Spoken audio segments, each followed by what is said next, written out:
President Trump ordered tough new tariffs on America's top three trading partners, China, Mexico, and Canada. Its northern neighbor was hit with a 25% tariff on all exports to the U.S., except for a lower 10% rate on energy and oil. Hours later, Canada's Prime Minister Justin Trudeau responded with a 25% levy on many American goods, solemnly saying, quote, "We didn't ask for this," unquote. Joining me now is Chrystia Freeland. She served as Canada's Deputy Prime Minister and Finance Minister under Trudeau until she resigned in December. Her move helped bring down Trudeau's premiership. She's now one of the frontrunners to replace him in upcoming party elections. Chrystia Freeland, pleasure to have you on. So Donald Trump says, thank you. Donald Trump says that the reason he's doing this is, the ask, and this is the justification, is the fentanyl trade, the fentanyl that is coming in from Canada and Mexico. The bizarre part about this is not a lot of fentanyl comes into the United States from Canada. I mean, I think the latest numbers we have, it's 43 pounds coming out of Canada and 21,000 pounds coming out of Mexico. So what you've negotiated with Donald Trump before over the NAFTA renewal renegotiation. Why is he doing this to Canada? What is the motivation? It can't really be fentanyl.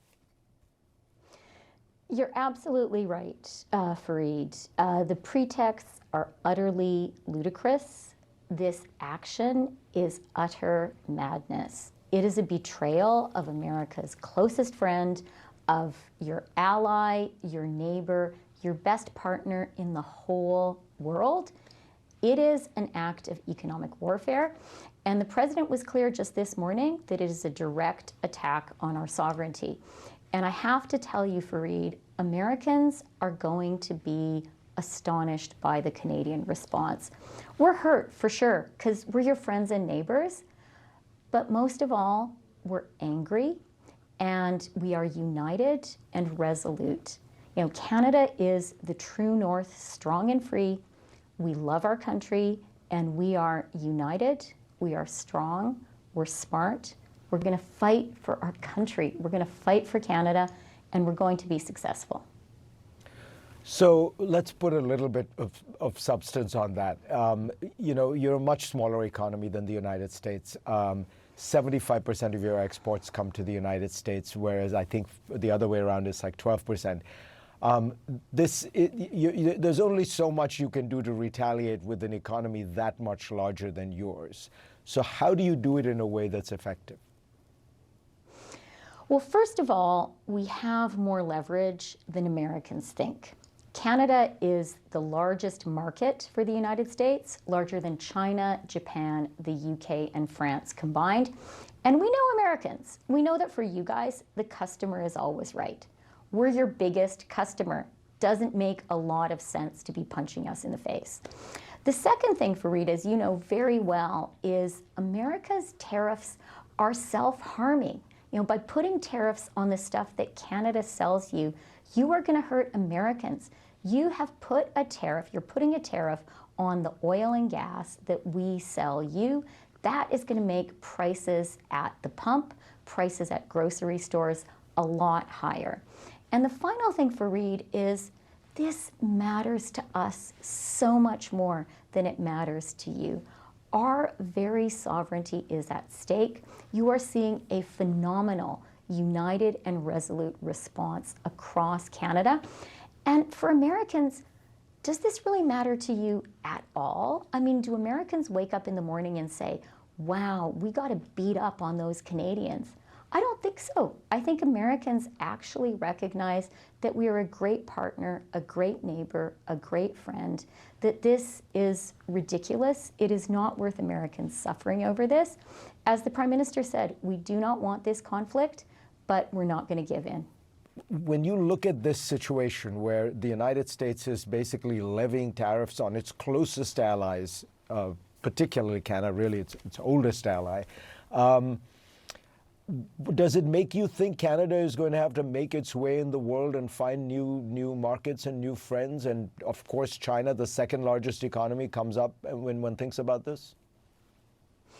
Fareed, we have so many friends and even family members in the United States. Our preference and our hope is that you guys are going to come to your senses. Our preference and our hope is that we can go back to a win-win North American partnership. I mean, currently our trade should be governed by the USMCA, which we negotiated with President Trump. When we signed that deal, he said it was the best trade deal ever. So what we really want is for all the Americans who are listening to say, what the heck is going on? You mean we're fighting with the Canadians? And to get back to a reasonable, mutually beneficial relationship. That is our preference. And when you have thought about this thing, you've talked about 100% tariffs on some things. You talked about a boycott of American goods, which would be not a formal legal thing, but you're just urging Canadians to stop buying American goods when they go to grocery stores. Is it also, are you also thinking in your proposals of doing something on oil? You know, we import a lot of oil from Canada. Fareed, I'm glad you mentioned the boycott because that is already happening across the country. Americans have to understand how hurt and frankly how furious Canadians are. Our sovereignty is being challenged, and so yeah, regular Canadians across the country are coming up with ways to stand for Canada, to fight for Canada, to defend Canada, but mostly to say to our American neighbors, guys, just cut it out. Just stop it. This is a terrible idea. And yes, we are going to use all the tools in our toolbox. You mentioned a little bit earlier how the United States depends on China for critical minerals and metals that you need for semiconductors, that you need to build electric vehicles. Well, guess who also produces those? Canada. You depend on us for a lot, and we are happy to work together, but it's got to be a two-way street.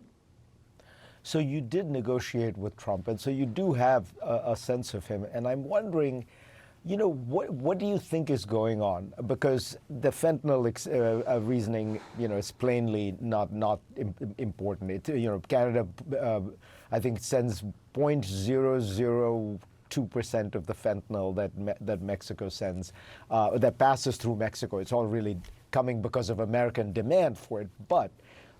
He then had talked about making Canada the 51st state, which is obviously, again, not going to happen.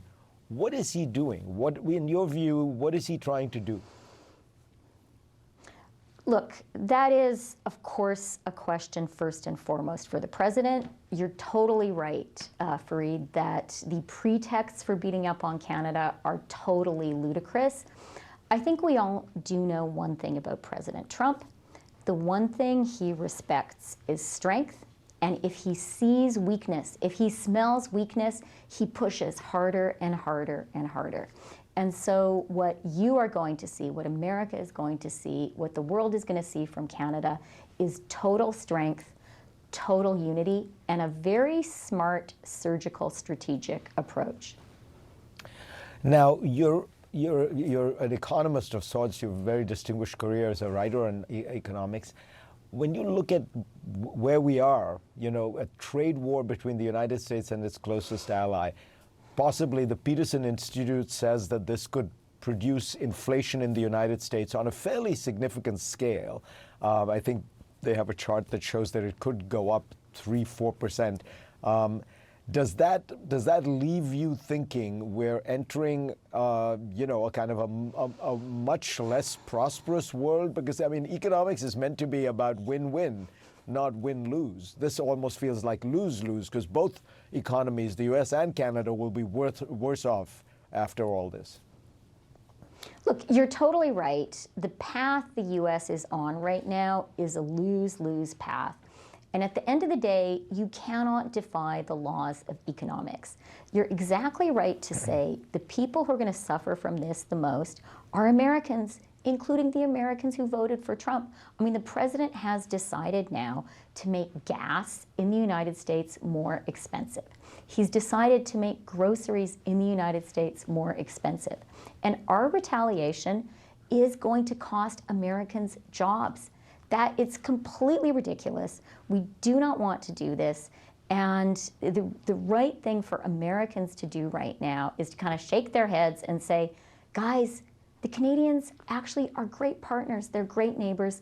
Let's not do this, because I want to tell you, Canada is formidable. We are resolute. We are determined. We know what we're fighting for. We don't want to have this fight, but we are not going to lose it.